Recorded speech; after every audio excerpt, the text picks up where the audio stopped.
Syiar DMR Center. Assalamualaikum warahmatullahi wabarakatuh. Para saudara sekalian, mari bersihkan hati, niscaya surga menanti. Mengenai kebersihan hati, terdapat kisah dalam hadis Nabi mengenai seorang sahabat yang masuk surga karena kebersihan hati. Hadis ini terdapat dalam beberapa kitab hadis seperti Al-Muwatta, Musnad Ahmad, Sunan Al-Nasai dan lain-lain.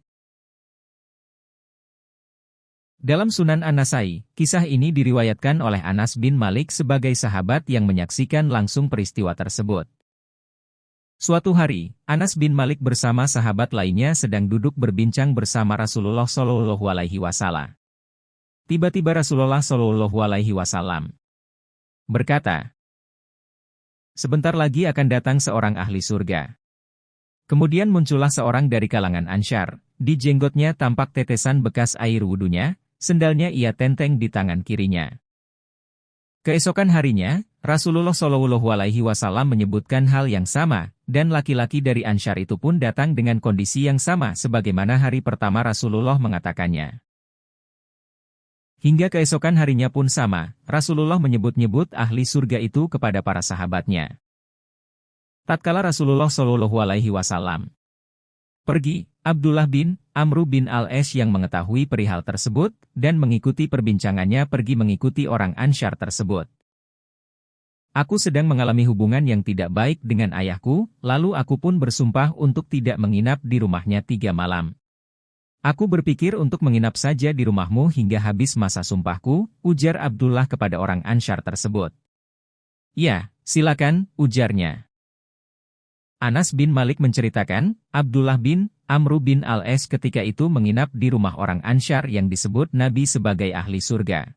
Selama itu, Abdullah tidak sama sekali melihatnya bangun malam untuk beribadah kecuali setiap malam menjelang waktu tidurnya, ia berzikir menyebut Allah dan mengucapkan takbir hingga menjelang subuh ia berwudu.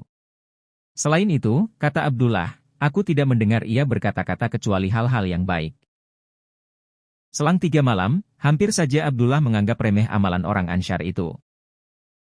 "Wahai engkau, sungguh aku dan ayahku sebenarnya tidak memiliki masalah dan aku pun tidak melakukan sumpah sebagaimana yang aku ceritakan kepadamu itu.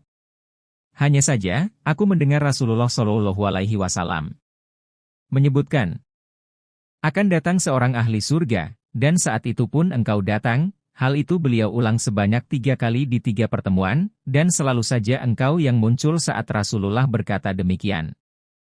Saat tahu bahwa engkau adalah seorang ahli surga, aku penasaran, aku pun berinisiatif untuk menginap di rumahmu, ingin tahu apa sebenarnya amalan yang engkau kerjakan sehingga menjadikanmu ahli surga. Akan tetapi, aku sama sekali tidak melihatmu melakukan amalan yang besar. Jadi, apa sebenarnya yang menjadikanmu ahli surga hingga Rasulullah SAW langsung menceritakannya kepada para sahabat, ujar Abdullah sambil bertanya. Tidaklah yang aku lakukan kecuali apa yang engkau lihat. Jawab lelaki Ansyar itu dengan singkat. Abdullah bin Amru bin Al-As pun pamit untuk pulang. Tak lama beberapa langkah dari rumahnya, lelaki Ansyar memanggilnya kembali, ia menegaskan. Wahai Abdullah, tidak ada ibadah yang aku lakukan kecuali apa yang telah engkau lihat.